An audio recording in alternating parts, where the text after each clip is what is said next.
Please confirm the clarity of video as well as audibility of the audio. Once it is confirmed, we can proceed with the today class. Please confirm as early as possible. So we will wait for about 2 minutes. Let others join.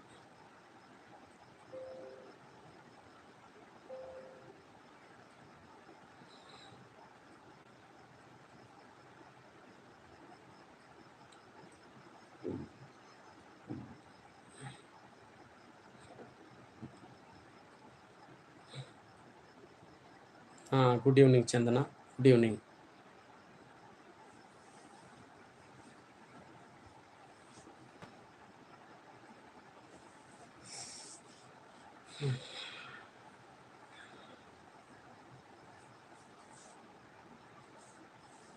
Okay, please introduce yourself. Whoever joins, please introduce yourself. See, if you are not going to attend the entire class, then once again it will be waste of time. Okay, audio and video are clear. So the only request from my end is you need to watch the video completely. There will be question answers in between. There will be discussion, and we will also have a kind of quiz at the end of this class. Okay, kindly forward this live link to your friends if they would like to join. Now online overall there.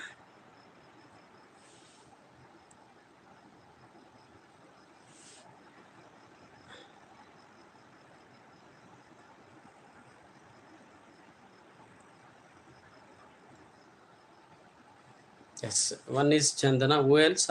Who else on the line?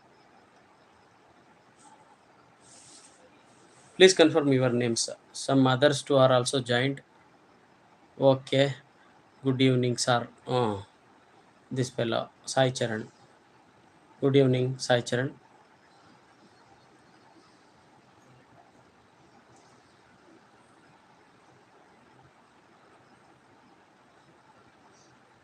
Okay, we will wait for about 20 seconds. If all others join, it's fine. Otherwise, we will continue.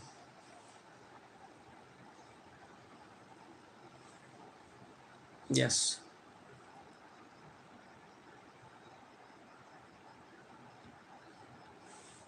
Shall we proceed?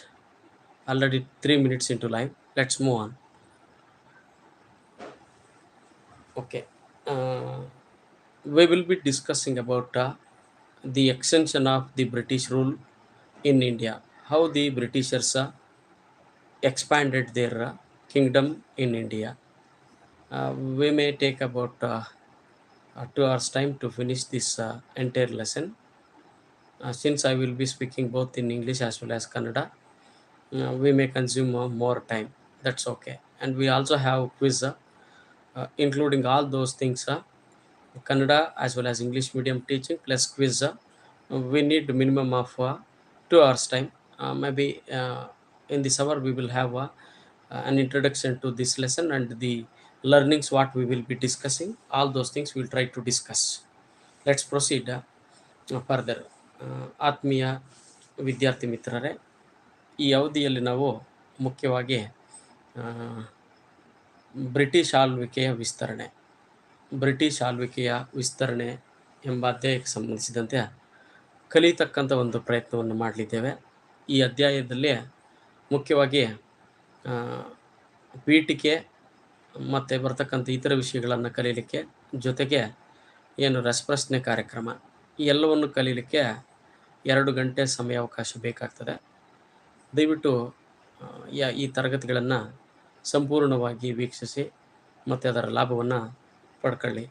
ಈ 1 ನಿಮಿಷ 2 ನಿಮಿಷ login ಆಗೋದು ಮತ್ತು exit ಆಗೋದು ಇವೆಲ್ಲ ಏನೂ ಅನುಕೂಲ ಆಗಲ್ಲ. ದಯವಿಟ್ಟು ಸಂಪೂರ್ಣವಾಗಿ ವೀಕ್ಷಿಸಿ, ಆಸಕ್ತಿಯಿಂದ ಕೇಳಿಸ್ಕೊಳ್ಳಿ, ಅನುಕೂಲ ಪಡ್ಕೊಳ್ಳಿ. ಓಕೆ, ಮುಂದುವರಿಯೋಣ. ಬ್ರಿಟಿಷ್ ಆಳ್ವಿಕೆಯ ವಿಸ್ತರಣೆ ಇದು ಇತಿಹಾಸದ ವಿಭಾಗಕ್ಕೆ ಸೇರಿರತಕ್ಕಂಥ ಒಂದು ಅಧ್ಯಾಯ. ಸಮಾಜ ವಿಜ್ಞಾನದ ಇತಿಹಾಸ ವಿಭಾಗಕ್ಕೆ ಸೇರಿರುವ ಒಂದು ಅಧ್ಯಾಯ ಬ್ರಿಟಿಷ್ ಆಳ್ವಿಕೆಯ ವಿಸ್ತರಣೆ. ಆ, ಈಗ ನಾವು ಇತಿಹಾಸ ವಿಭಾಗದ ಮೊದಲ ಅಧ್ಯಾಯದಲ್ಲಿ ನಾವು ಸವಿಸ್ತಾರವಾಗಿ ತಿಳಿದಿದ್ದೀವಿ. ಭಾರತ ಮತ್ತು ಯುರೋಪ್ನ ಮಧ್ಯೆ ಪ್ರಾಚೀನ ಕಾಲದಲ್ಲಿ, ಮಧ್ಯಕಾಲದಲ್ಲಿ ಆದಂತಹ ಒಂದು ವ್ಯಾಪಾರ, ಈ ವ್ಯಾಪಾರ ವಿನಿಮಯ ಈ ಕಾನ್ಸ್ಟಾಂಟಿನೋಪಲ್ ನಗರದ ಪತನದಿಂದಾಗಿ ಯುರೋಪಿಯನ್ನರಿಗೆ ಏಷ್ಯಾ ರಾಷ್ಟ್ರಗಳಿಂದ ಬರತಕ್ಕಂತಹ ವ್ಯಾಪಾರದಿಂದ ಬರುವ ಲಾಭ ಅನ್ನೋದು ತುಂಬ ಕಡಿಮೆ ಆಗ್ತಾ ಹೋಗ್ತದೆ. ಸೊ ಲಾಭ ಅನ್ನೋದು ಕಡಿಮೆ ಆದಾಗ ಅವ್ರು ಏನು ಮಾಡ್ತಾರೆ ಅಂದರೆ, ಅತಿ ಮುಖ್ಯವಾಗಿ ಪೋರ್ಚುಗಲ್ ಮತ್ತು ಸ್ಪೇನ್ ದೇಶಗಳು ನಾವಿಕರಿಗೆ ಪ್ರೋತ್ಸಾಹ ನೀಡ್ತವೆ. ಸಮುದ್ರ ಮಾರ್ಗ ಅಥವಾ ಜಲಮಾರ್ಗವನ್ನು ಭಾರತಕ್ಕೆ ಕಂಡುಹಿಡಿಯಬೇಕು ಅಂತ. ಆ ಒಂದು ಪೋರ್ಚುಗಲ್ಗೆ ಸೇರಿದಂತಹ ವಾಸ್ಕೋ ಡ ಗಾಮನ ಭಾರತಕ್ಕೆ ಜಲಮಾರ್ಗವನ್ನು ಕಂಡುಹಿಡಿತಾನೆ. ಆ ಜಲಮಾರ್ಗದ ಮುಖಾಂತರ ಫ್ರೆಂಚರು, ಡಚ್ಚರು, ಬ್ರಿಟಿಷರು ಮತ್ತು ಪೋರ್ಚುಗೀಸರು ಭಾರತಕ್ಕೆ ಬಂದು ಭಾರತದಲ್ಲಿ ತಮ್ಮ ವಸಾಹತುಗಳನ್ನು ಸ್ಥಾಪನೆ ಮಾಡ್ತಾರೆ. ಕೊನೆಯದಾಗಿ ಈ ವಸಾಹತುಗಳನ್ನು ಸ್ಥಾಪನೆ ಮಾಡಿ ಎಲ್ಲ ಆಗಿದ್ದಾದಮೇಲೆ ಆ ಯುರೋಪಿಯನ್ನರ ಮಧ್ಯೆನೇ ಪೈಪೋಟಿ ಅನ್ನೋದು ಉಂಟಾಗ್ತದೆ. ಭಾರತದ ವ್ಯಾಪಾರದ ಮೇಲೆ ಏಕಸ್ವಾಮ್ಯವನ್ನು ಸಾಧಿಸಬೇಕು ಅಂತ. ಈ ಒಂದು ಏಕಸ್ವಾಮ್ಯವನ್ನು ಸಾಧಿಸುವ ನಿಟ್ಟಿನಲ್ಲಿ ಯುರೋಪ್ನಿಂದ ಬಂದಿರತಕ್ಕಂತಹ ಯುರೋಪಿಯನ್ನರ ಮಧ್ಯೆ ಯುದ್ಧಗಳು ನಡೀತವೆ, ಕದನಗಳು ನಡೀತವೆ. ಅವನ್ನು ಕರ್ನಾಟಕ ಯುದ್ಧಗಳ ರೂಪದಲ್ಲಿ ನಾವು ಈ ಫ್ರೆಂಚರು ಮತ್ತು ಬ್ರಿಟಿಷರ ಮಧ್ಯೆ ಪೈಪೋಟಿ ನಡೆದು ಕೊನೆಗೆ ಬ್ರಿಟಿಷರು ಯುರೋಪ್ನಿಂದ ಬಂದಿರತಕ್ಕಂತಹ ಎಲ್ಲರನ್ನೂ ಕೂಡ ಭಾರತದಿಂದ ಸಂಪೂರ್ಣವಾಗಿ ಹೊರಗಡೆ ಕಳಿಸ್ತಕ್ಕಂಥ ಕೆಲಸವನ್ನು ಮಾಡ್ತಾರೆ, ಅಥವಾ ಕೆಲವೊಂದು ಪ್ರದೇಶಗಳಿಗೆ ಮಾತ್ರ ಸೀಮಿತ ಆಗುವಂತೆ ಮಾಡಿ ಇಡೀ ಭಾರತದ ಒಂದು ಏಕಸ್ವಾಮ್ಯವನ್ನು ಸಾಧಿಸುವಲ್ಲಿ ಯಶಸ್ವಿ ಆಗ್ತಾರೆ ಬ್ರಿಟಿಷರು. ಮುಖ್ಯವಾಗಿ ಈ ಏನು ಅವರು ಈ ಒಂದು ಹಿಂದಿನ ಅಧ್ಯಾಯದಲ್ಲಿ ನಾವು ಈಗಾಗಲೇ ತಿಳಿದಂತೆ ಅವರು ಮುಖ್ಯವಾಗಿ ಈ 2 ಯುದ್ಧಗಳೇನು ಮಾಡ್ತಾರೆ, ಬಕ್ಸಾರ್ ಮತ್ತು ಪ್ಲಾಸಿ ಕದನ. ಈ ಕದನಗಳ ಮುಖಾಂತರ ಬಂಗಾಳ ಪ್ರಾಂತ್ಯದ ಮೇಲೆ, ಸಂಪದ್ಭರಿತವಾದಂಥ ಬಂಗಾಳ ಪ್ರಾಂತ್ಯದ ಮೇಲೆ ಮತ್ತು ತಮಿಳುನಾಡಿನ ಭಾಗಗಳು, ಕೆಲವು ಭಾಗಗಳ ಮೇಲೆ ಅವರು ತಮ್ಮ ಸಂಪೂರ್ಣ ಆಧಿಪತ್ಯವನ್ನು ಹೊಂದಿರ್ತಾರೆ. ಆದರೆ ಅಷ್ಟೊಂದಕ್ಕೆ ಸಂತೃಪ್ತಿ ಪಡಲ್ಲ ಅವರು. ಮುಂದೆ ಭಾರತದಲ್ಲಿ ಇತರ ಭಾಗಗಳು ಏನು, ದಕ್ಷಿಣ ಭಾರತದ ಬಗ್ಗೆ ಗಮನ ಹರಿಸ್ತಾರೆ. ಪಶ್ಚಿಮಗಳ ಬಗ್ಗೆನೂ ಕೂಡ ಗಮನ ಹರಿಸಿಬಿಟ್ಟು ಅಲ್ಲೂ ಕೂಡ ತಮ್ಮ ಸಾಮ್ರಾಜ್ಯವನ್ನು ವಿಸ್ತರಣೆ ಮಾಡಬೇಕು ಅಂತ ಪ್ರಯತ್ನ ಪಡ್ತಾರೆ. ಈ ಪ್ರಯತ್ನ ಪಡುವಂಥ ಸಂದರ್ಭದಲ್ಲಿ ಅವರಿಗೆ ದಕ್ಷಿಣ ಭಾರತದಲ್ಲಿ ಅತಿ ಮುಖ್ಯವಾಗಿ ಮೈಸೂರನ್ನು ಆಡಳಿತ ಮಾಡ್ತಾ ಇರತಕ್ಕಂಥ ಶ್ರೀರಂಗಪಟ್ಟಣ ಸುಲ್ತಾನರು ಅಂತ ಕರೀತಾರೆ. ಅಲ್ಲಿ ಮುಖ್ಯವಾಗಿ ಹೈದರಾಲಿ ಮಗ ಟಿಪ್ಪು ಸುಲ್ತಾನನ ಒಂದು ವಿರುದ್ಧ ಹೋರಾಟ ಮಾಡಬೇಕಾಗಿ ಬರುತ್ತದೆ. ಆ ಮೈಸೂರು ಪ್ರಾಂತ್ಯ ಮತ್ತು ಈ ಬ್ರಿಟಿಷರ ಮಧ್ಯೆ ನಡೆದಂತಹ ಯುದ್ಧಗಳನ್ನು ಆಂಗ್ಲೋ ಮೈಸೂರು ಯುದ್ಧಗಳು ಅಂತ ಕರೀತಾರೆ. 4 ಆಂಗ್ಲೋ ಮೈಸೂರು ಯುದ್ಧಗಳು. ಆ ಯುದ್ಧಗಳನ್ನು ನಾವು ಕರ್ನಾಟಕದಲ್ಲಿ ಬ್ರಿಟಿಷರಿಗೆ ಪ್ರತಿರೋಧಗಳು ಮತ್ತು ಮೈಸೂರಿನ ಒಡೆಯರು ಎಂಬ 4ನೇ ಅಧ್ಯಾಯದಲ್ಲಿ ಅವನ್ನು ಅಧ್ಯಯನ ಮಾಡ್ತೀವಿ. 4 ಮೈಸೂರು ಯುದ್ಧಗಳು ಮತ್ತು 3 ಆಂಗ್ಲೋ ಮರಾಠ ಯುದ್ಧಗಳು. ಏನು ಭಾರತದ ಪಶ್ಚಿಮ ಭಾಗದಲ್ಲಿರ್ತಕ್ಕಂತಹ ಮರಾಠ ಪೇಶ್ವೆಗಳಿಗೂ ಮತ್ತು ಬ್ರಿಟಿಷರ ಮಧ್ಯೆ ನಡೀತಕ್ಕಂತಹ ಈ ಒಂದು ಕದನಗಳನ್ನು ಆಂಗ್ಲೋ ಮರಾಠ ಯುದ್ಧಗಳು ಅಂತ ಕರಿತೀವಿ. ಒಂದು 3 ಆಂಗ್ಲೋ ಮರಾಠ ಯುದ್ಧಗಳ ಬಗ್ಗೆ, ಜೊತೆಗೆ ಈ ಒಂದು ವಾಯುವ್ಯ ಭಾಗದಲ್ಲಿ ಸಿಖ್ ಒಂದು ಸಂಸ್ಥಾನ ಇರ್ತದೆ. ಈ ಸಿಖ್ಖರು ಮತ್ತು ಆಂಗ್ಲರ ಮಧ್ಯೆ ನಡೀತಕ್ಕಂತಹ 2 ಯುದ್ಧಗಳನ್ನು ನಾವು ಈ ಅಧ್ಯಾಯದಲ್ಲಿ ತಿಳಿದಿದ್ದೇವೆ. ಇಲ್ಲಿ ನಾವು ಗಮನಿಸಬೇಕಾಗಿರ್ತಕ್ಕಂಥ ವಿಷಯ ಏನಂತಂದರೆ, ಬ್ರಿಟಿಷರು ತಮ್ಮ ಸಾಮ್ರಾಜ್ಯವನ್ನು ವಿಸ್ತರಣೆ ಮಾಡಲಿಕ್ಕೋಸ್ಕರ 2 ಮಾರ್ಗಗಳನ್ನು ಅನುಸರಿಸ್ತಾರೆ. ಒಂದನೇದು ಬಂದುಬಿಟ್ಟು ಅವರು ಏನು ಕುಟಿಲವಾದಂತಹ ಕೆಲವೊಂದು ನೀತಿಗಳನ್ನು ಜಾರಿಗೆ ತರ್ತಾರೆ, ಒಂದನೇ ವಿಧಾನ. ಎರಡನೇದಾಗಿ ಯುದ್ಧ ನೀತಿಯನ್ನು ಅನುಸರಿಸ್ತಾರೆ. ಒಂದು ಕುಟಿಲ ನೀತಿಗಳನ್ನು ಅನುಸರಿಸ್ತಾರೆ ಮತ್ತು ಯುದ್ಧ ನೀತಿಯನ್ನು ಅನುಸರಿಸ್ತಾರೆ. ಕುಟಿಲ ನೀತಿಗಳು ಅಂತಂದರೆ ಮುಖ್ಯವಾಗಿ ಸಹಾಯಕ ಸೈನ್ಯ ಪದ್ಧತಿ ಮತ್ತು ದತ್ತು ಮಕ್ಕಳಿಗೆ ಹಕ್ಕಿಲ್ಲ. ಈ 2 ನೀತಿಗಳನ್ನು ಜಾರಿಗೆ ತಂದು ಭಾರತದಲ್ಲಿರ್ತಕ್ಕಂಥ ಹಲವಾರು ಪ್ರದೇಶಗಳನ್ನು ತಮ್ಮ ನಿಯಂತ್ರಣಕ್ಕೆ ಪಡ್ಕೊತಾರೆ. ಇನ್ನು ಯುದ್ಧಗಳ ವಿಷಯಕ್ಕೆ ಬಂದರೆ ನಾನು ಈಗಾಗಲೇ ತಿಳಿಸಿದ್ದೀನಿ, 4 ಆಂಗ್ಲೋ ಮೈಸೂರು ಯುದ್ಧಗಳು. ಮೈಸೂರು ಪ್ರಾಂತ್ಯವನ್ನು ದಕ್ಷಿಣ ಭಾರತದಲ್ಲಿ ಅಧೀನಕ್ಕೆ ಪಡೆಯೋಕ್ಕೋಸ್ಕರ 4 ಮೈಸೂರು ಯುದ್ಧಗಳನ್ನು ಮಾಡ್ತಾರೆ. ಇನ್ನು ಪಶ್ಚಿಮ ಭಾರತದಲ್ಲಿ ಪ್ರಬಲವಾಗಿರ್ತಕ್ಕಂಥ ಮರಾಠ ರನ್ನ ಗೆಲ್ಲಕ್ಕೋಸ್ಕರ, ಅಧೀನಕ್ಕೆ ಪಡ್ಕೊಳ್ಳೋಕ್ಕೋಸ್ಕರ ಆಂಗ್ಲೋ ಮರಾಠ ಯುದ್ಧಗಳಂತ 3 ಆಂಗ್ಲೋ ಮರಾಠ ಯುದ್ಧಗಳು ನಡೀತವೆ. ಇನ್ನು ವಾಯುವ್ಯ ವಿಭಾಗದಲ್ಲಿರ್ತಕ್ಕಂತಹ ಸಿಖ್ ಸಾಮ್ರಾಜ್ಯವನ್ನು ನಿಯಂತ್ರಣಕ್ಕೆ ತರಲು 2 ಆಂಗ್ಲೋ ಸಿಖ್ ಯುದ್ಧಗಳು ನಡೀತವೆ. ಈಗಾಗಲೇ ತಿಳಿಸಿದಂತೆ ಆಂಗ್ಲೋ ಮೈಸೂರು ಯುದ್ಧಗಳನ್ನು 4ನೇ ಅಧ್ಯಾಯದಲ್ಲಿ, ಅಂದರೆ ಕರ್ನಾಟಕದಲ್ಲಿ ಬ್ರಿಟಿಷರಿಗೆ ಪ್ರತಿರೋಧಗಳು ಮತ್ತು ಮೈಸೂರಿನ ಒಡೆಯರು, ಆ ಅಧ್ಯಾಯದಲ್ಲಿ ನಾವು ತಿಳಿಯಲಿದ್ದೇವೆ. ಈಗ ನಾನು ಕನ್ನಡದಲ್ಲಿ ತಮಗೆ ಸಂಕ್ಷಿಪ್ತವಾಗಿ ಈ ಒಂದು ಏನು ಬ್ರಿಟಿಷ್ ಆಳ್ವಿಕೆಯ ಬಗ್ಗೆ ತಿಳಿಸ್ಕೊಟ್ಟಿದ್ದೀನಿ. ಇದೇ ಮಾಹಿತಿಯನ್ನು ಈಗ ಆಂಗ್ಲ ಭಾಷೆಗೆ ತರ್ಜುಮೆ ಮಾಡ್ತಕ್ಕಂಥ ಒಂದು ಪ್ರಯತ್ನವನ್ನು ಮಾಡ್ತೀನಿ. ಸೊ ದಯವಿಟ್ಟು ತಾವು ಕಾನ್ಸಂಟ್ರೇಟ್ ಮಾಡಿ ಏಕಾಗ್ರತೆಯಿಂದ ಕೇಳಿಸ್ಕೋಬೇಕಾಗ್ತದೆ. ಓಕೆ, ಮುಂದುವರಿಯೋಣ. So in the previous lesson, which falls under history division of social science, we understand how the trade took place between India and Europe during ancient times, Middle Ages, as well as modern times, and how this trade has got disturbed due to the fall of Constantinople. Once this Constantinople fall has happened and the city was occupied by these Ottoman Turks, the Asian trade become unprofitable to Europeans. Hence, European countries started encouraging adventurous sailors to find out new sea route to India. Mainly, 2 countries like Portugal and Spain encouraged these adventurous sailors. So,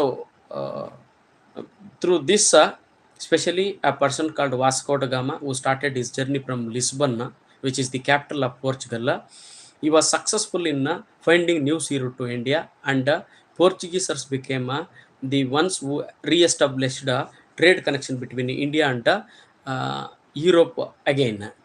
So after this sea route, all this Dutch East India Company or United East India Company, and from Britain, British East India Company, French East India Company, as well as Portuguese, all these Europeans came to India, and they established their warehouses.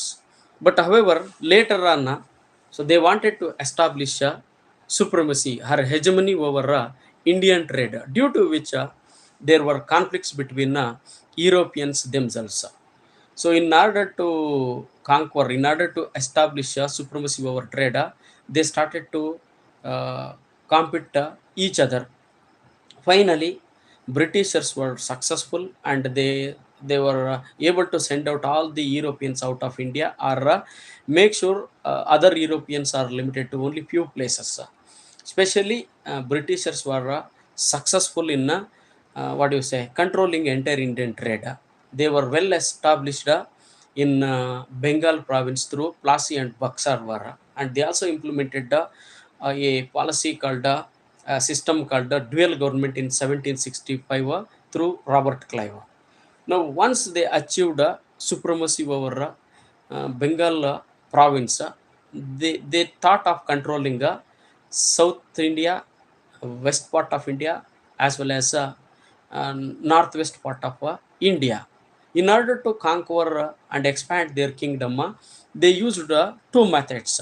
One is they implemented cunning policies like subsidiary alliance and doctrine of lapsy. I'm repeating again. So in order to control, in order to expand their kingdom in India, Britishers used 2 techniques. The first technique is they implemented cunning policies. So those cunning policies are subsidiary alliance and doctrine of lapsy, and they also followed declaring war against the local kings and conquering their provinces. They fought mainly against Mysore province, against Srirangapatna Sultanates, especially against Hyderali and his son Tippu Sultana. Britishers fought 4 Anglo-Mysore wars. 4 Anglo-Mysore wars. These wars related information will be discussed in the 4th unit of history division. So that lesson is opposition to British rule from Karnataka and Mysore warriors. In that lesson, we will be discussing about Anglo-Mysore wars. Other than these 4 Anglo-Mysore wars, the Britishers also fought two wars against Anglo-Sikhs in order to conquer northwest part of India, and they also had fights with the Peshwas of Marathas, which are called as Anglo-Maratha wars. Three Anglo-Maratha wars, two Anglo-Sikh wars. We will be studying in this lesson, as well as two cunning policies. Subsidiary alliance and the doctrine of lapse are the important topics which we will be focusing in this lesson. ಈಗ ಆ, ಭಾರತದಲ್ಲಿ British ಆಳ್ವಿಕೆಯ ವಿಸ್ತರಣೆ ಅಥವಾ British ಆಳ್ವಿಕೆಯ ವಿಸ್ತರಣೆ ಅಧ್ಯಾಯದಲ್ಲಿ ನಾವು ಏನೇನು ವಿಷಯಗಳನ್ನು ಅಧ್ಯಯನ ಮಾಡ್ತೀವಿ ಅಂತ ನಾನು ತಿಳಿಸ್ಕೊಟ್ಟಿದ್ದೀನಿ. ಗಮನಿಸಿ, ಇನ್ನೊಂದ್ಸಲ ನಾನು ಮತ್ತೆ ರಿಪೀಟ್ ಮಾಡ್ತಾ ಇದ್ದೀನಿ. ಈ ಅಧ್ಯಾಯದಲ್ಲಿ ನಾವು ಮುಖ್ಯವಾಗಿ 2 ಆಂಗ್ಲೋ ಸಿಖ್ ಯುದ್ಧಗಳನ್ನು, 3 ಆಂಗ್ಲೋ ಮರಾಠ ಯುದ್ಧಗಳ ಬಗ್ಗೆ, ಈ ಯುದ್ಧಗಳ ಜೊತೆಗೆ 2 ಮುಖ್ಯವಾದಂತಹ ನೀತಿಗಳು. ಒಂದನೇದು ಬಂದುಬಿಟ್ಟು ಸಹಾಯಕ ಸೈನ್ಯ ಪದ್ಧತಿ ಮತ್ತು ಎರಡನೇದು ಬಂದುಬಿಟ್ಟು ದತ್ತು ಮಕ್ಕಳಿಗೆ ಹಕ್ಕಿಲ್ಲ. ಈ 4 ವಿಷಯಗಳ ಬಗ್ಗೆನೇ ನಾವು ಈ ಒಂದು ಅಧ್ಯಾಯದಲ್ಲಿ ಚರ್ಚೆ ಮಾಡಲಿದ್ದೇವೆ. Dear students, I have clearly given you a connection between first lesson and second lesson of history division. The key highlights of this lesson, the extension of the British rule, will be we will be mainly focusing on 2 Anglo-Sikh wars, 3 Anglo-Maratha wars, and 2 cunning policies. Those cunning policies are subsidiary alliance and doctrine of lapse. Are we clear about this introduction part? And I hope we are clear about how these first unit and second unit of history division are connected. Are we clear? Are we able to find out how it is linked and how it is continuing the story? Are we clear? Yes, sir, it is clear. Okay. Now, Britishers, they well established in parts of Carnatic region and Bengal. Now they wanted to expand their kingdom towards South India, west part of India, and northwest part of India. To do that, they introduced 2 cunning policies. The first policy is being a subsidiary alliance. This subsidiary alliance was introduced by a governor general called British Governor General of India called Lord Wellesley. Lord Wellesley, he came to India in 1798 and he was there here till 1805. Closely 7 years he was there as the Governor General of India. During his period, he introduced a policy called subsidiary alliance in 1798. Please remember, very, very important data. Maybe question will be asked like this: who introduced subsidiary alliance and when it was introduced? 2 questions may be asked for 1 mark. Who introduced subsidiary alliance? Can someone respond quickly? And when it was introduced? Hurry up. Now, as quickly you answer, we will proceed further. If the answers are too slow, maybe the content will be too slow. Please confirm quickly. Okay.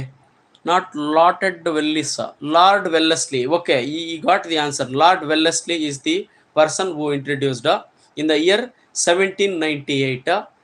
He was the Governor General of India during that time. Okay, fantastic. Let's move on. Okay, now there is one more question will be asked. What is subsidiary alliance? See, this subsidiary alliance is basically a military protection agreement. A military protection agreement between British East India Company and the Indian local kings. I am repeating again. If one more question is asked related to subsidiary alliance, you need to write subsidiary alliance is a military protection agreement between British East India Company and the Indian local kings or the Indian state. This will be the answer. Now let's move on. Once the Lord Wellesley, the Governor General of India, came to the throne or become the Governor General of India, what he did is he slowly started to expand kingdom. Especially he wanted to focus on the weak kings, by using this subsidiary alliance. He used this subsidiary alliance and try to control the weak kings of India. Now, what is this all about this subsidiary alliance? What are the conditions of this subsidiary alliance? Very interesting. The this policy looks like very useful for local kings who are weak, but at the same time, it is too dangerous. Now, how it is dangerous, we will try to understand. Please remember, concentrate. I am asking you to concentrate. A sure shot question for 3 marks will be asked in the annual exam. What are the conditions of subsidiary alliance? Or write a short note on subsidiary alliance. 3 mark question will be asked. It is asked more than 7 times in previous 8 exams. It is repeated question and sure short question from this lesson. Kindly concentrate. The conditions of a subsidiary alliance. I will also give you a memory trick. Let me finish the content first in English, then I can tell you in Kannada also. I can translate it. See, the Indian state who enters this military protection agreement called subsidiary alliance had to keep the British army in their kingdom. I am repeating, the Indian state, the Indian king who agrees subsidiary alliance, a military protection agreement, had to keep the British army in his kingdom or in their kingdom.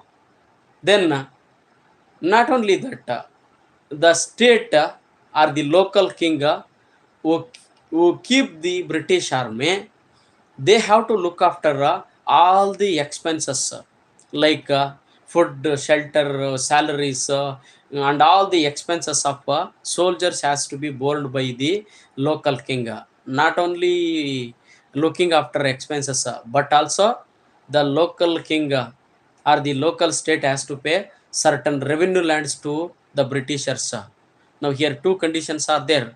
One, he has to bore the expenses of soldiers, as well as he has to give away certain revenue lands. This is the second condition. First condition, he had to keep the British army in his kingdom, and second one, the state should born or the state should bear the expenses of the army, as well as give certain revenue lands to the Britishers. Now, not only this, in order to look after the military which is kept in the local state, a British resident has to be kept along with the army. Now, third condition, a British resident will be kept in the local king's court. This is the third condition. Now, let's move on. Without informing British East India Company, without informing British East India Company, local state or the local king should not appoint any other Europeans. This is the fourth condition. I am repeating, without the permission or prior approval of the Britishers, the local state or the local king should not appoint any other Europeans. This is the fourth condition.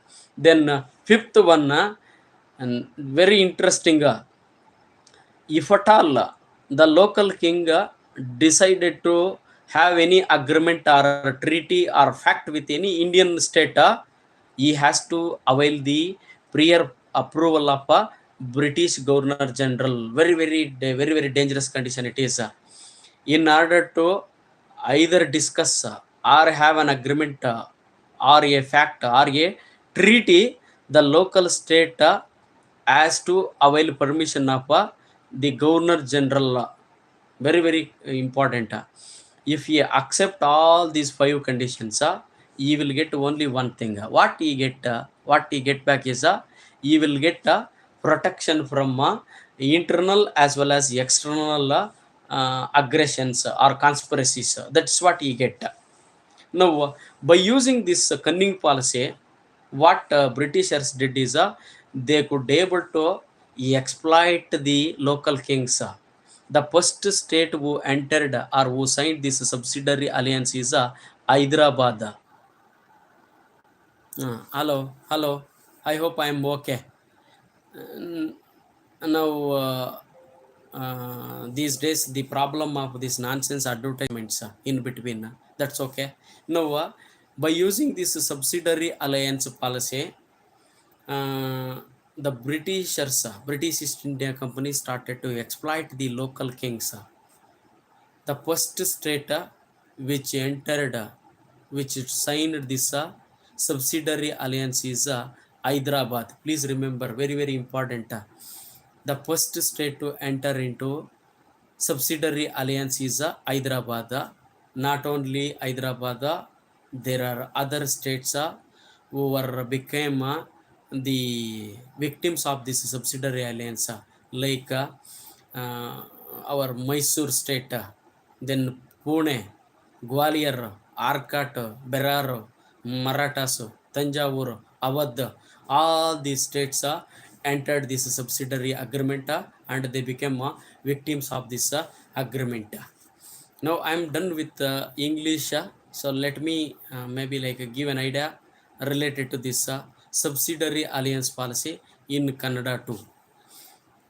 Okay, now I will be translating to Kannada. ಆತ್ಮೀಯ ವಿದ್ಯಾರ್ಥಿ ಮಿತ್ರರೇ, ಇಲ್ಲಿ ತಾವು ಗಮನಿಸಬೇಕು, ಏನು ಭಾರತಕ್ಕೆ ಏನು governor general ಆಗಿ ಬಂದಂತಹ ಲಾರ್ಡ್ ವೆಲ್ಲೆಸ್ಲಿ, ಭಾರತಕ್ಕೆ ಬ್ರಿಟಿಷ್ ಈಸ್ಟ್ ಇಂಡಿಯಾ ಕಂಪನಿಯ ಗವರ್ನರ್ ಜನರಲ್ ಆಗಿ ಬಂದ ಲಾರ್ಡ್ ವೆಲ್ಲೆಸ್ಲಿ ಅನ್ನೋನು 1798ರಿಂದ 1805ರವರೆಗೂ ಗವರ್ನರ್ ಜನರಲ್ ಆಗಿರ್ತಾನೆ. ಈ ವ್ಯಕ್ತಿ ಏನು ಮಾಡ್ತಾನೆ ಅಂದರೆ, ಬಂದ ತಕ್ಷಣವೇ 1798ರಲ್ಲೇ ಪ್ರಾಂತೀಯವಾಗಿರ್ತಕ್ಕಂತಹ, ಸ್ಥಳೀಯವಾಗಿರ್ತಕ್ಕಂತಹ ರಾಜ್ಯಗಳನ್ನು ನಿಯಂತ್ರಣಕ್ಕೆ ತರುವ ಸಲುವಾಗಿ ಆತನ ಒಂದು ನೀತಿಯನ್ನು ಜಾರಿಗೆ ತರ್ತಾನೆ. ಆ ನೀತಿಯನ್ನು ಸಹಾಯಕ ಸೈನ್ಯ ಪದ್ಧತಿ ಎಂದು ಕರೀತಾರೆ. ಈ ಸಹಾಯಕ ಸೈನ್ಯ ಪದ್ಧತಿಯನ್ನು 1798ರಲ್ಲಿ ಜಾರಿಗೆ ತರ್ತಾನೆ. ಏನಿದು ಸಹಾಯಕ ಸೈನ್ಯ ಪದ್ಧತಿ ಅಂದರೆ, ಒಂದು ಅಂಕದ ಪ್ರಶ್ನೆ ಬರುವ ಸಾಧ್ಯತೆ ಇರ್ತದೆ. ಸಹಾಯಕ ಸೈನ್ಯ ಪದ್ಧತಿ ಅಂದರೆ ಏನು ಅಂತ ಕೇಳೋ ಸಾಧ್ಯತೆ ಇರ್ತದೆ. ಸಹಾಯಕ ಸೈನ್ಯ ಪದ್ಧತಿಯನ್ನು ಯಾರಿಗೆ ಜಾರಿಗೆ ತಂದರು, ಯಾವಾಗ ಜಾರಿಗೆ ತಂದರು?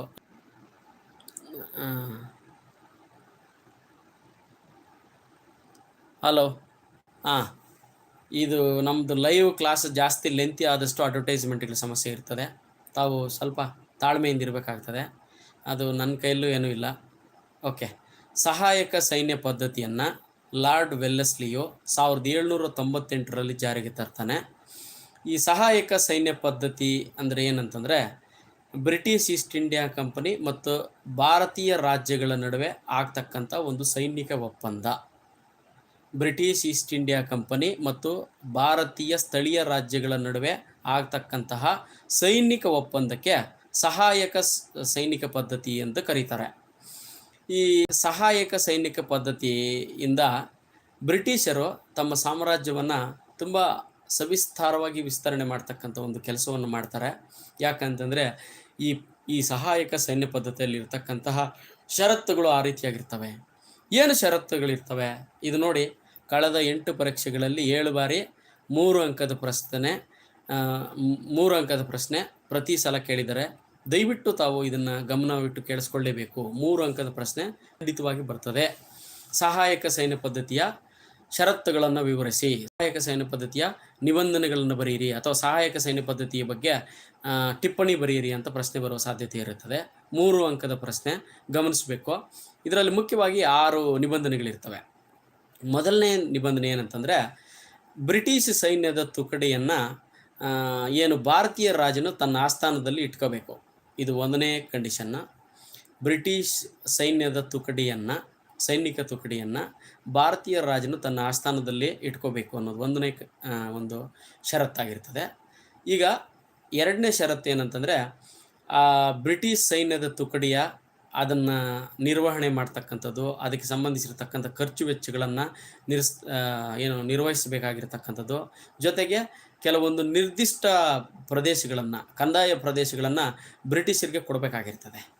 2ನೇ ಕಂಡೀಷನ್ ಏನಂತಂದರೆ, ಬ್ರಿಟಿಷ್ ಸೈನ್ಯದ ತುಕಡಿ ಏನಿರ್ತದೆ ಅದು ಖರ್ಚು ವೆಚ್ಚಗಳನ್ನು ಭರಿಸೋದ್ರ ಜೊತೆಗೆ ನಿರ್ದಿಷ್ಟ ಭಾಗದ ಕಂದಾಯ ಪ್ರದೇಶವನ್ನು ಬ್ರಿಟಿಷರಿಗೆ ಬಿಟ್ಟುಕೊಡಬೇಕು ಅನ್ನೋದು 2ನೇ ಷರತ್ತು.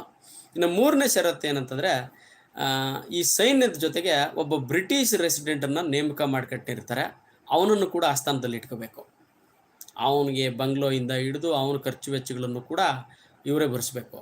ಸೈನ್ಯದ ಜೊತೆಗೆ ಸೈನ್ಯದ ಖರ್ಚುಗಳು, ಜೊತೆಗೆ ಈ ಬ್ರಿಟಿಷ್ ರೆಸಿಡೆಂಟ್ ಒಬ್ಬನು ನೇಮಕ ಮಾಡ್ತಾರೆ. ನೆಕ್ಸ್ಟು ಈ ಬ್ರಿಟಿಷರ ಅನುಮತಿ ಇಲ್ಲದೆ, ಬ್ರಿಟಿಷರ ಗಮನಕ್ಕೆ ತರದೆ ಬೇರೆ ಯಾರೇ ಯುರೋಪಿಯನ್ನರನ್ನು ಕೂಡ ಆಸ್ಥಾನದವರು ನೇಮಿಸಿಕೊಳ್ಳುವಂತಿಲ್ಲ. ನೆಕ್ಸ್ಟು 5ನೇ ಷರತ್ತು, 5ನೇ ನಿಬಂಧನೆ ಏನಂತಂದರೆ, ಈ ಸ್ಥಳೀಯ ರಾಜ ಯಾರಿರ್ತಾರೆ, ಭಾರತದ ಸಂಸ್ಥಾನದ ರಾಜ ಯಾರಿರ್ತಾರೆ, ಯಾವುದೇ ಒಂದು ಒಪ್ಪಂದವನ್ನಾಗಲಿ ಅಥವಾ ಸಂಧಾನವನ್ನಾಗಲಿ ಮಾತುಕತೆಯನ್ನಾಗಲಿ ಬೇರೆ ರಾಜ್ಯಗಳ ಜೊತೆ ಮಾತಾಡಬೇಕು ಅಂತ ಬಂದಲ್ಲಿ ಅವನು ಗವರ್ನರ್ ಜನರಲ್ನ ಸಮ್ಮತಿಯನ್ನು ಪಡ್ಕೋಬೇಕು, ಒಪ್ಪಿಗೆಯನ್ನು ಪಡ್ಕೋಬೇಕು. ಗವರ್ನರ್ ಜನರಲ್ನ ಒಪ್ಪಿಗೆ ಇಲ್ಲದೆ ಅಥವಾ ಪರವಾನಗಿ ಇಲ್ಲದೆ ಅಥವಾ ಸಮ್ಮತಿ ಇಲ್ಲದೆ ಭಾರತದ ಸಂಸ್ಥಾನ ಬೇರೆ ಯಾವುದೇ ರಾಜ್ಯಗಳ ಜೊತೆಗೆ ಒಪ್ಪಂದವನ್ನಾಗಲಿ ಅಥವಾ ಯಾವುದೇ ಒಂದು ಸಂಧಾನವನ್ನಾಗಲಿ ಮಾಡಿಕೊಳ್ಳತಕ್ಕಂಥದ್ದು ಇಲ್ಲ, ಸಾಧ್ಯ ಇಲ್ಲ. ಮಾಡ್ಕೋಬೇಕು ಅಂತಂದರೆ ಗವರ್ನರ್ ಜನರಲ್ನಿಂದ ಅನುಮತಿ ಬೇಕಾಗಿರ್ತದೆ. ಹೀಗೆ ಇಷ್ಟೆಲ್ಲ ಒಂದು ಷರತ್ತುಗಳಿಗೆ ಒಪ್ಕೊಂಡ್ರೆ ಅವರಿಗೆ ಒಂದೇ ಒಂದು ಅನುಕೂಲ ಆಗ್ತದೆ. ಅದೇನು ಅನುಕೂಲ ಅಂತಂದರೆ, ಬ್ರಿಟಿಷ್ ಈಸ್ಟ್ ಇಂಡಿಯಾ ಕಂಪನಿ ಆ ರಾಜ್ಯದ ಆಂತರಿಕವಾಗಿ ಮತ್ತು ಬಾಹ್ಯವಾಗಿ ನಡೀತಕ್ಕಂಥ ಯಾವುದೇ ಒಂದು ಪಿತೂರಿಗಳ ವಿರುದ್ಧ ಅಥವಾ ಯುದ್ಧಗಳ ವಿರುದ್ಧ ರಕ್ಷಣೆಯನ್ನು ಒದಗಿಸ್ತಕ್ಕಂಥ ಕೆಲಸವನ್ನು ಮಾಡ್ತದೆ. ಇವು ಸಹಾಯಕ ಸೈನ್ಯ ಪದ್ಧತಿಯಲ್ಲಿ ಇರ್ತಕ್ಕಂಥ ಒಂದು ಷರತ್ತುಗಳು, ನಿಬಂಧನೆಗಳಾಗಿರ್ತವೆ. ಏನು ಇದು ಈ ಷರತ್ತುಗಳು, ನಿಬಂಧನೆಗಳು? ಈ ಷರತ್ತುಗಳು, ನಿಬಂಧನೆಗಳಿಂದ ಏನಾಗ್ತದೆ ಅಂತಂದರೆ, ಈ ಸ್ಥಳೀಯ ರಾಜರು, ಸ್ಥಳೀಯ ಸಂಸ್ಥಾನಗಳು, ಭಾರತೀಯ ರಾಜರು ಆರ್ಥಿಕವಾಗಿ, ಆರ್ಥಿಕವಾಗಿ ತುಂಬಾ ನಷ್ಟವನ್ನು ಅನುಭವಿಸ್ತಾರೆ, ಶೋಷಣೆಗೆ ಒಳಗಾಗ್ತಾರೆ. ಈ ಒಪ್ಪಂದಕ್ಕೆ ಮೊದಲ ಸಹಿ ಆಗಿದಂತಹ ಒಂದು ರಾಜ್ಯ ಬಂದು ಹೈದರಾಬಾದ್ ಸಂಸ್ಥಾನ. ಇದರ ಹೆಸರನ್ನು ಚೆನ್ನಾಗಿ ಜ್ಞಾಪಕ ಇಟ್ಕೋಬೇಕು. ಸಹಾಯಕ ಸೈನ್ಯ ಪದ್ಧತಿಗೆ ಸಹಿ ಹಾಕಿದ ಮೊದಲ ಸಂಸ್ಥಾನ ಯಾವುದು ಅಂತ ಕೇಳಿದ್ರೆ ಅದು ಹೈದರಾಬಾದ್ ಸಂಸ್ಥಾನ. ಹೈದರಾಬಾದ್ ಅಷ್ಟೇ ಅಲ್ಲ, ನಮ್ಮ ಮೈಸೂರು ಸಂಸ್ಥಾನ, ಏನು ಪೂನಾ, ಗ್ವಾಲಿಯರು, ಬಿರಾರು, ಮರಾಠರು, ಆರ್ಕಾಟು, ತಂಜಾವೂರು ಇವೆಲ್ಲರೂ ಕೂಡ ಈ ಸಹಾಯಕ ಸೈನ್ಯ ಪದ್ಧತಿಗೆ ಸಹಿಯನ್ನು ಹಾಕಿ ಆರ್ಥಿಕವಾಗಿ ಶೋಷಣೆಗೆ ಒಳಗಾಗ್ತಾರೆ. ತಮ್ಮ ಎಲ್ಲ ನಿಯಂತ್ರಣವನ್ನು ರಾಜ್ಯದ ಮೇಲೆ ಕಳ್ಕೊತಾರೆ. ಇದು ಸಹಾಯಕ ಸೈನ್ಯ ಪದ್ಧತಿಗೆ ಸಂಬಂಧಿಸಿರತಕ್ಕಂತಹ ಮಾಹಿತಿ. ಈ ಬಗ್ಗೆ ತಮಗೇನಾದರೂ ಸ್ಪಷ್ಟತೆ ಬೇಕಾಗಿದ್ದರೆ ಪ್ರಶ್ನೆಗಳನ್ನು ಕೇಳಬಹುದು. Dear students, in case you have any doubts related to subsidiary alliance, you can ask us questions for about 3 minutes. Only 3 minutes time I am giving you for question answers. Any doubt related to subsidiary alliance you can ask. If there is no doubt, and we can proceed further. Now I am done with one cunning policy, that is subsidiary alliance. Now let's try to understand another policy. If there are no doubts, we can proceed with another policy. Okay, 3 minutes time. If you have any doubts, please ask questions.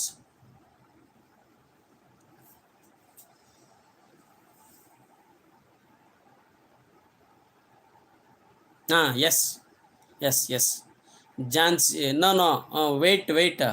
Subsidiary alliance, Jhansi, there is nowhere related. Concentrate. Subsidiary alliance is different and doctrine of lapse is different. Sai Charan, you are confused, man. You are confused. I spoke about subsidiary alliance, not doctrine of lapse. If I explain about doctrine of lapse, then Jhansi will come.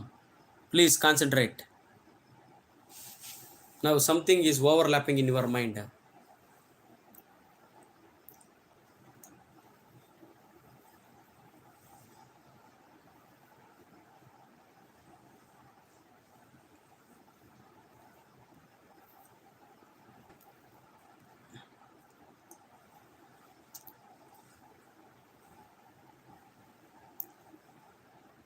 Okay, I think we don't have any questions if I am not wrong. Shall we proceed? Shall we proceed further? Okay, no one has asked any questions, which means everything is clear. That's what I understood. Am I making some sense? Okay, everything is clear. Let's move on and understand the next cunning policy. Now textbook may have different pattern, but I follow some methods which I believe is easy to remember and very helpful to students. Now let's try to understand the second cunning policy introduced by Britishers, that is the doctrine of lapse. Doctrine of lapse. Now this doctrine of lapse was introduced by uh, Lord Dalhousie, who came to India as the Governor General in the year 1848. Lord Dalhousie, the Governor General, was the one who introduced this doctrine of lapse in the year 1848.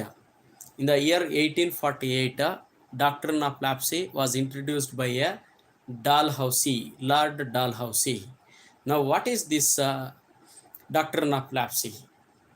Now, see this very interesting policy.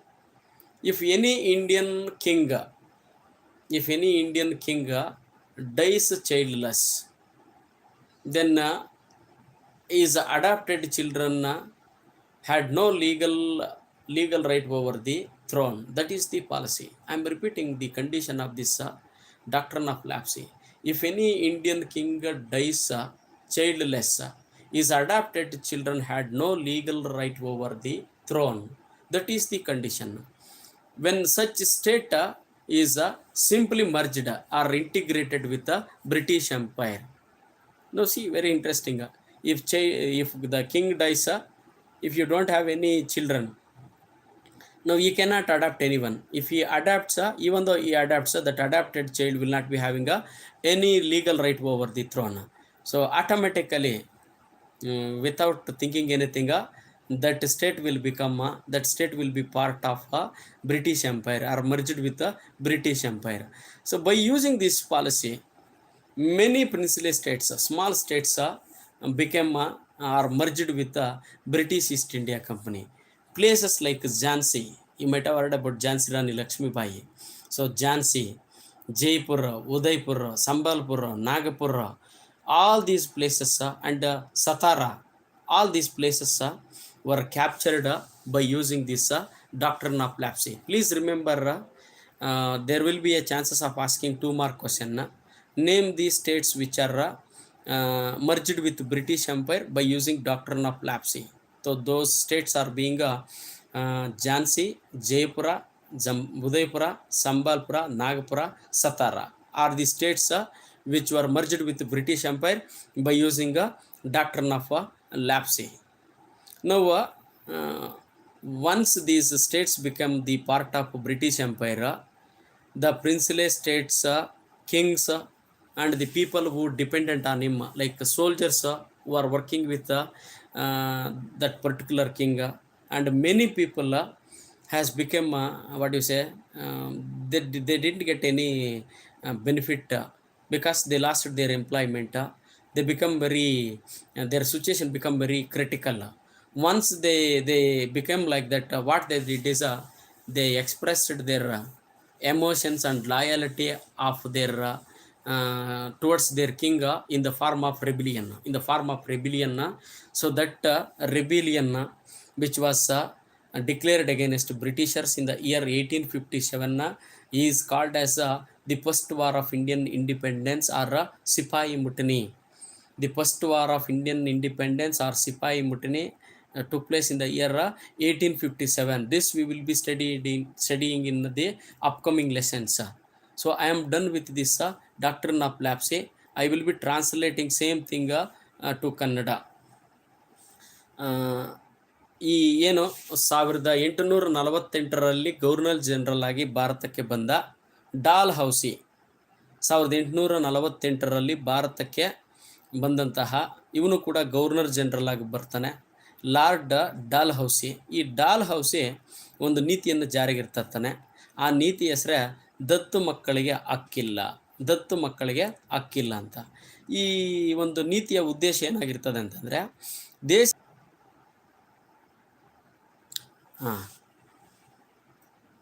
ಈ ಒಂದು ಏನು ದತ್ತು ಮಕ್ಕಳಿಗೆ ಹಕ್ಕಿಲ್ಲ ನೀತಿಯ ಉದ್ದೇಶ ಏನಾಗಿರ್ತದೆ ಅಂತಂದರೆ, ದೇಶೀಯ ಸಂಸ್ಥಾನಗಳನ್ನು ಬ್ರಿಟಿಷ್ ಸಾಮ್ರಾಜ್ಯದಲ್ಲಿ ಸೇರಿಸ್ಕೊಳ್ತಕ್ಕಂಥದ್ದು, ವಿಲೀನಗೊಳಿಸ್ತಕ್ಕಂಥ ಒಂದು ಕೆಲಸವನ್ನು ಮಾಡ್ತಕ್ಕಂಥದ್ದು. ಏನಿದು ದತ್ತು ಮಕ್ಕಳಿಗೆ ಹಕ್ಕಿಲ್ಲ ನೀತಿ ಅಂತಂದರೆ, ಭಾರತೀಯ ರಾಜನ ಮಕ್ಕಳಿಲ್ಲದೆ ಮೃತನಾದರೆ ಅಥವಾ ತೀರು ಹೋದರೆ, ಸತ್ತೋದರೆ ಆತನು ದತ್ತು ತೆಗೆದುಕೊಂಡಿರ್ತಕ್ಕಂತಹ ಪುತ್ರರಿಗೆ ಯಾವುದೇ ಉತ್ತರಾಧಿಕಾರ ಸಿಗುವುದಿಲ್ಲ ಅಥವಾ ಅವರು ಉತ್ತರಾಧಿಕಾರಕ್ಕೆ ಅರ್ಹರಲ್ಲ ಎಂಬತಕ್ಕಂಥ ಒಂದು ನೀತಿ.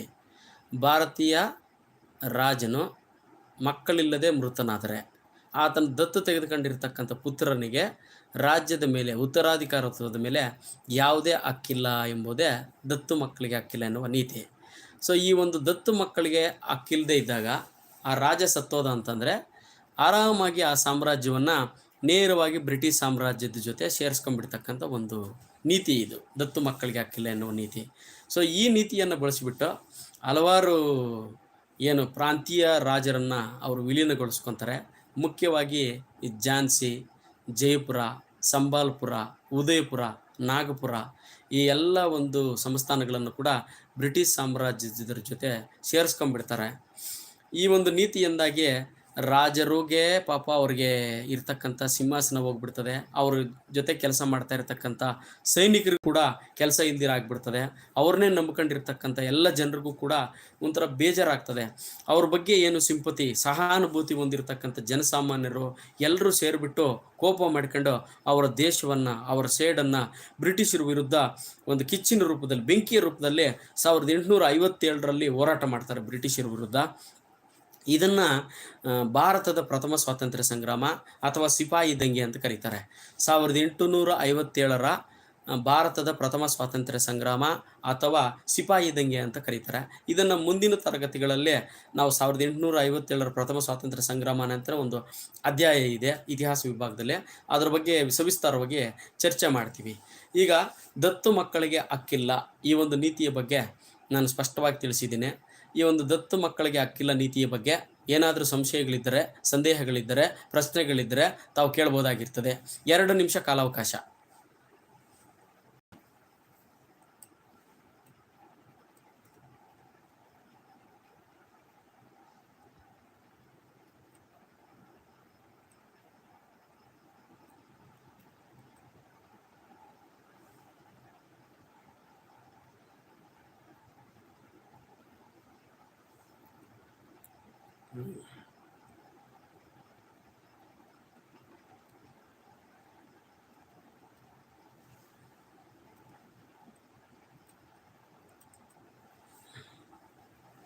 So Sai Charan don't have any doubts.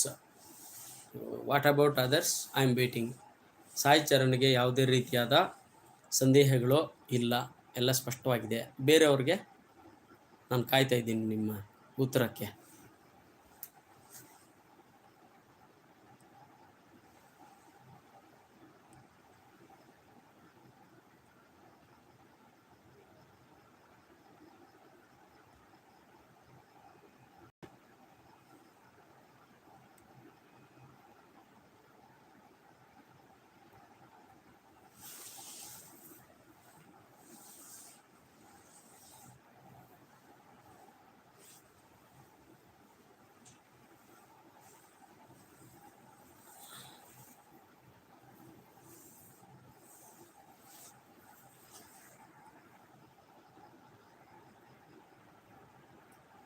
When was Doctrine of Lapse introduced? 1848, 1848.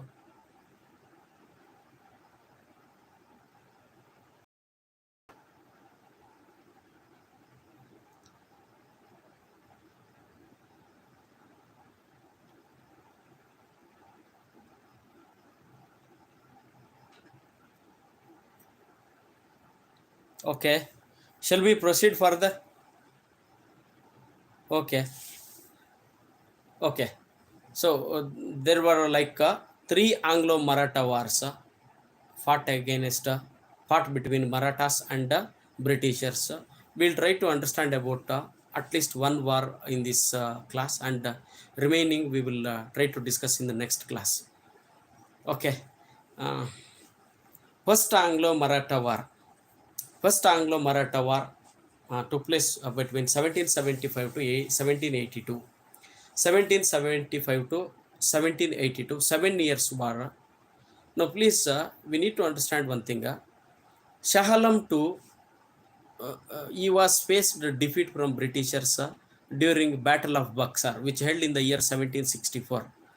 Shah Alam II was under Britishers' control after the defeat of Buxar War in the year 1764.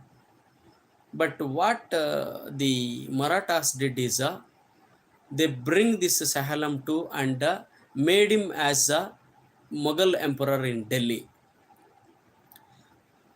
So since the Marathas made Shah Alam II as emperor of India and installed him in Delhi, so as a gratitude, Shah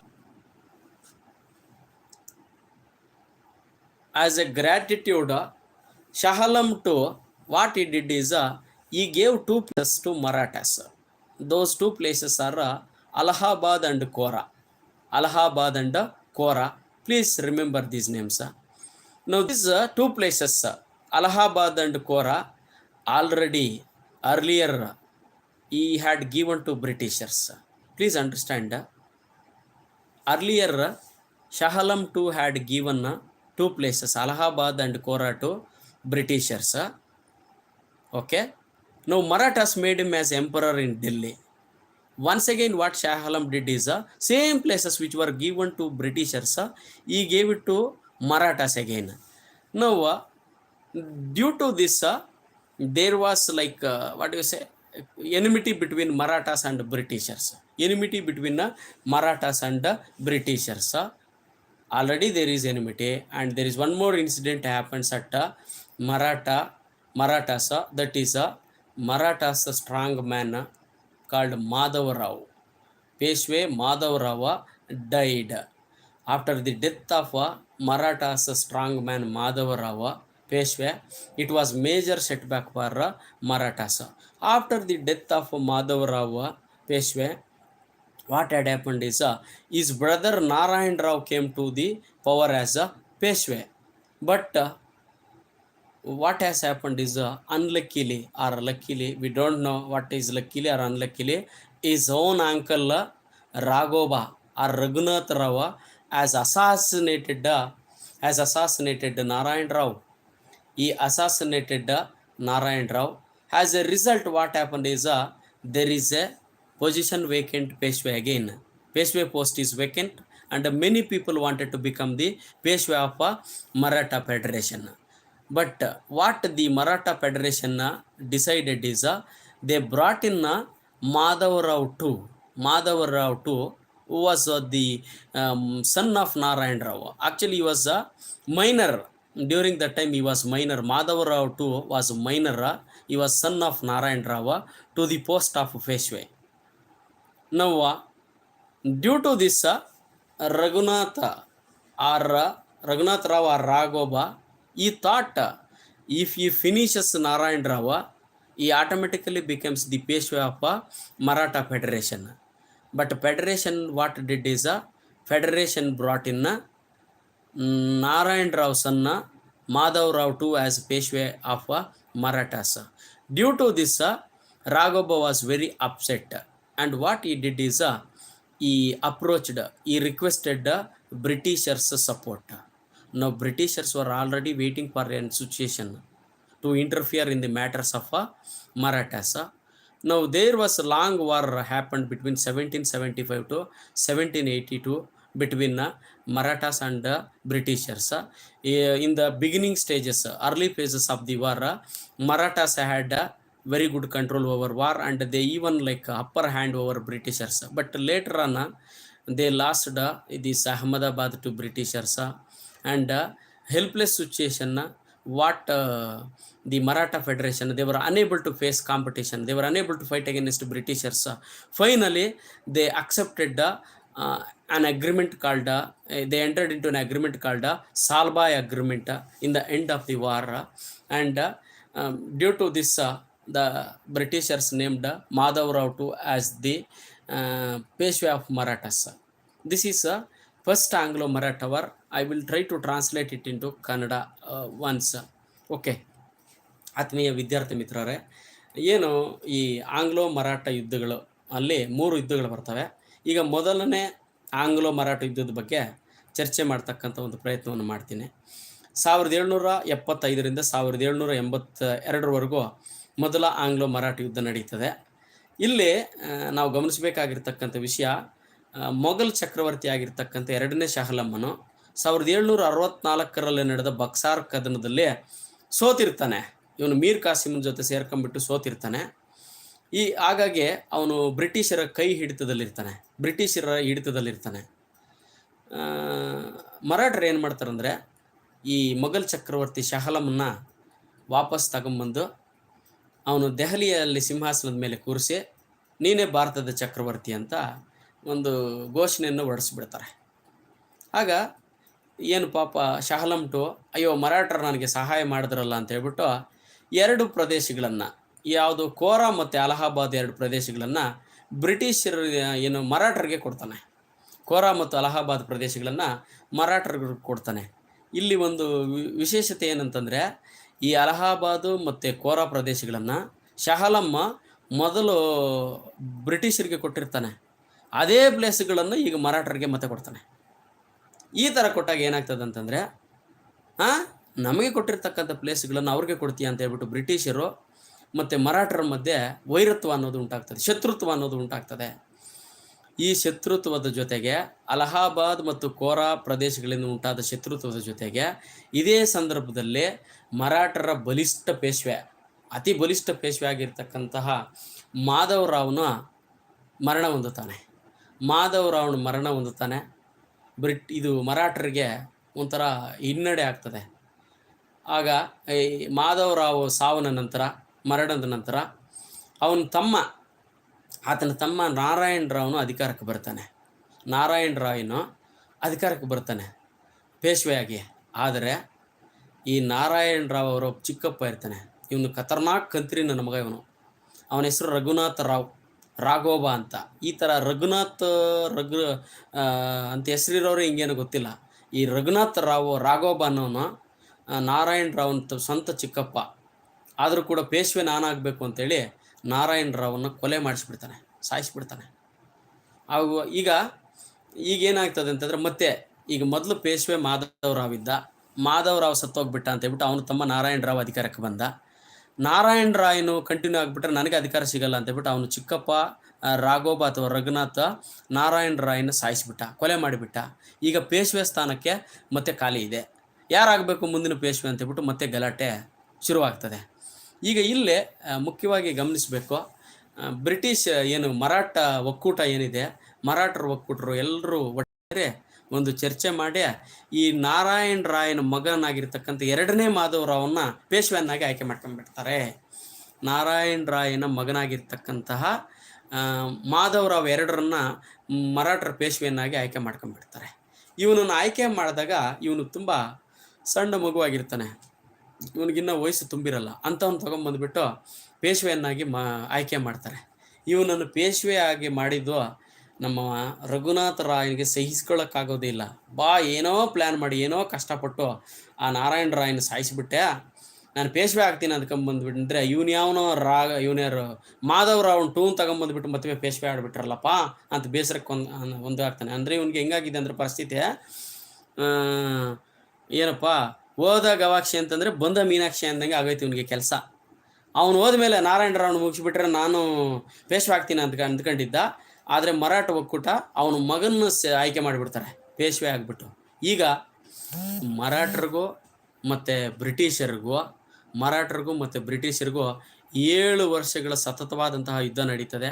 1775ರಿಂದ 1782ರವರೆಗೂ ಸುದೀರ್ಘವಾದಂತಹ ಒಂದು ಯುದ್ಧ ನಡೀತದೆ.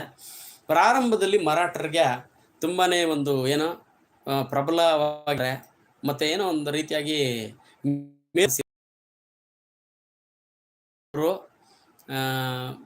ಬ್ರಿಟಿಷರ ಜೊತೆಗೆ ಪ್ರಾರಂಭದಲ್ಲಿ ಮರಾಠರಿಗೆ ಮೇಲುಗೈ ಸಾಧಿಸಿದ್ರು ಕೂಡ ಕೊನೆಯದಾಗಿ ಅವರು ಬ್ರಿಟಿಷರ ವಿರುದ್ಧ ಪೈಪೋಟಿ ಮಾಡೋಕ್ಕಾಗಲ್ಲ. ಪೈಪೋಟಿ ಮಾಡೋಕ್ಕಾಗದೇ ಇರುವ ಸಂದರ್ಭದಲ್ಲಿ ಅವರು ಕೊನೆಯದಾಗಿ ಸಾಲ್ಬಾಯ್ ಅಂತ ಒಂದು ಒಪ್ಪಂದವನ್ನು ಮಾಡ್ಕೊತಾರೆ. ಈ ಸಾಲ್ಬಾಯ್ ಒಪ್ಪಂದದ ಮುಖಾಂತರ ಈ ಏನು ಆ ಎರಡನೇ ಮಾಧವರಾವ್ನೇ ಪೇಶ್ವೆಯಾಗಿ ಮುಂದುವರಿತಾನೆ. ಓಕೆ, ಇದು ಮೊದಲನೇ ಅಥವಾ ಪ್ರಥಮ ಆಂಗ್ಲೋ ಮರಾಠ ಯುದ್ಧ. ಈಗ 4 ವಿಷಯಗಳನ್ನು ಮುಗಿಸಿದ್ದೀವಿ. ಒಂದು, ಬ್ರಿಟಿಷ್ ಆಳ್ವಿಕೆ ವಿಸ್ತರಣೆಯ ಪೀಠಿಕೆ ಇಂಟ್ರೊಡಕ್ಷನ್, ಮತ್ತು ಏನು ಕುಟಿಲ ನೀತಿಗಳಲ್ಲಿ ಸಹಾಯಕ ಸೈನ್ಯ ಪದ್ಧತಿ, ಮತ್ತು ದತ್ತು ಮಕ್ಕಳಿಗೆ ಹಕ್ಕಿಲ್ಲ ನೀತಿ, ಜೊತೆಗೆ ಮೊದಲ ಆಂಗ್ಲೋ ಮರಾಠಿ ಯುದ್ಧ. ಇವುಗಳಲ್ಲಿ ಏನಾದರೂ ಡೌಟ್ಸ್ ಇದ್ದರೆ ಕೇಳಿ. So we have completed 4 things. Introduction to this lesson, the extension of British rule in India, subsidiary alliance, doctrine of lapse, and first Anglo-Maratha war. If you have any doubts related to these 4 things, you can ask. Okay. No doubts. People are ready to answer now. They want question answers, I believe. Okay. Shall we proceed?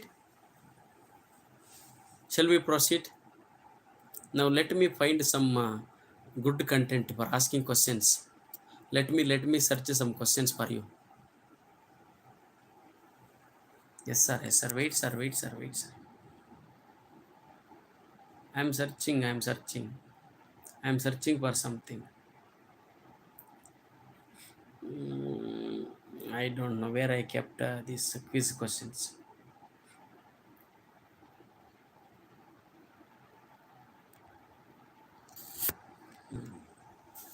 Okay, no problem.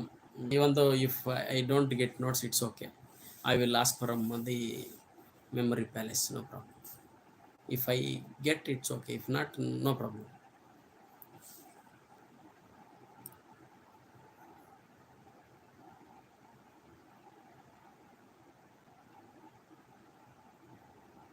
Okay, no doubts. I think ಏನು doubts ಇಲ್ಲ ಅಂತ ಅನ್ಸುತ್ತೆ.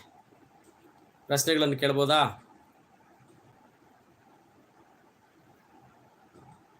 Shall we?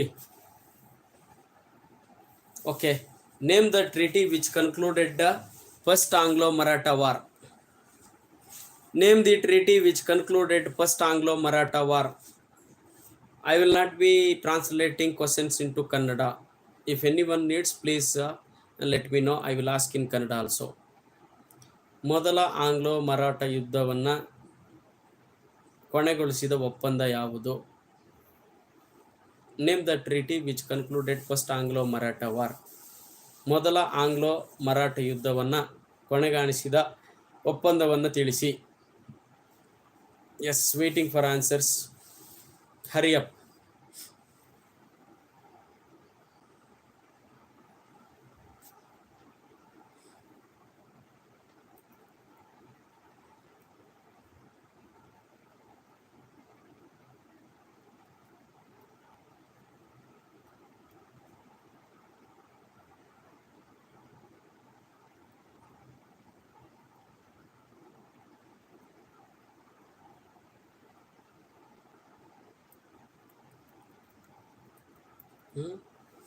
Nobody don't know the answer? Now why are we wasting time? Salbai agreement. Okay. Salbai agreement is correct answer. Next, let's move on. When did the subsidiary alliance was implemented? When did the subsidiary alliance was introduced?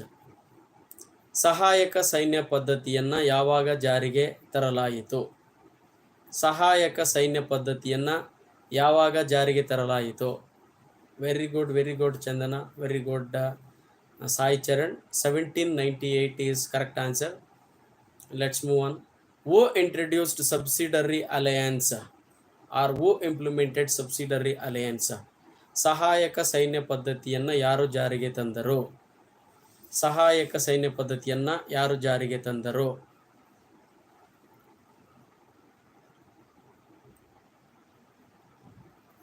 Lord Wellesley. Very good Sai Charan, correct answer. Correct answer, Chandana. Very good. Now, is there any other people are there? Why they are not responding? I don't know. Okay, next question. Who was the strong Peshwa of Marathas who died before first Anglo-Maratha war? Very interesting question. Who was the strong Peshwa of Marathas who died before the first Anglo-Maratha war? ಮರಾಠರ ಬಲಿಷ್ಠ ಪೇಶ್ವೆ ಯಾರು? ಅವರು ಮೊದಲ Anglo Maratha ಯುದ್ಧ ಪ್ರಾರಂಭವಾಗುವುದಕ್ಕೆ ಮೊದಲೇ ಮರಣ ಹೊಂದುತ್ತಾರೆ? Madhavrao. Very good, very good. Peshwa Madhavrao. Peshwa Madhavrao is Peshwe Madhav is correct answer. Excellent. Okay, let's move on further. Now, who assassinated Peshwe Narayan Rao? ಪೇಶ್ವೆ ನಾರಾಯಣ್ ರಾವನ್ನ ಯಾರು ಕೊಲೆ ಮಾಡಿದರು ಅಥವಾ ಯಾರು ಸಾಯಿಸಿದರು ಅಂತ? ಪೇಶ್ವೆ ನಾರಾಯಣ್ ರಾವನ್ನ ಸಾಯಿಸಿದವರು ಯಾರು? Who assassinated Peshwa Narayan Rao?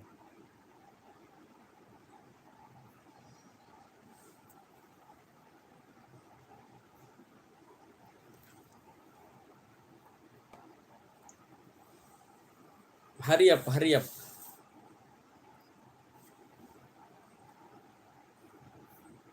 Raghunath Rao or Raghova? Yes, his uncle Raghunath Rao. Correct answer. Correct answer. Okay. Name the state which signed a subsidiary alliance for the first time. Our first state to sign a subsidiary alliance is. ಸಹಾಯಕ ಸೈನ್ಯ ಪದ್ಧತಿಗೆ ಸಹಿ ಹಾಕಿದ ಮೊದಲ ರಾಜ್ಯ ಯಾವುದು? S, very good Chandana.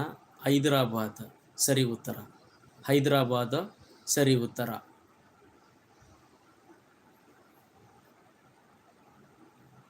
Okay, next question. What is subsidiary alliance?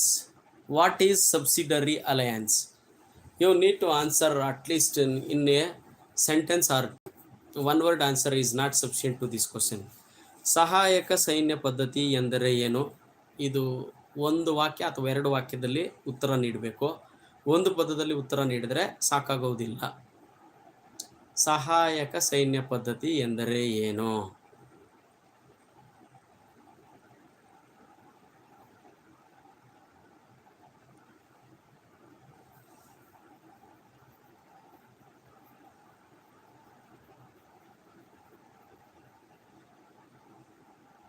Hurry up, hurry up. Answer.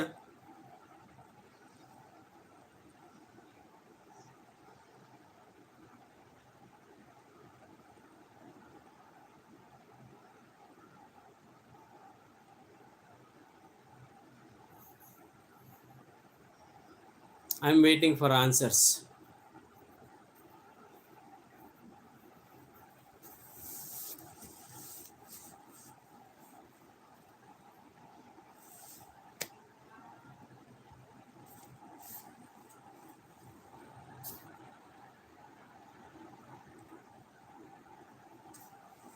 Okay, nobody is answering.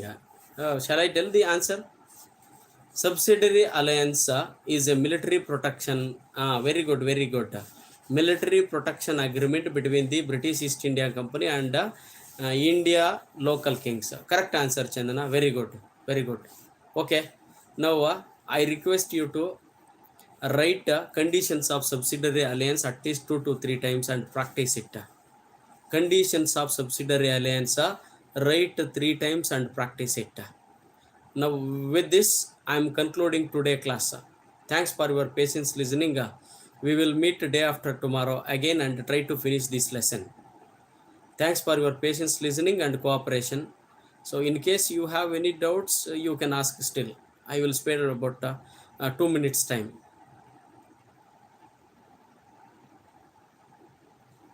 Okay, Sai Charan is saying good night. Okay, Sai Charan, good night. Who else is there on the line?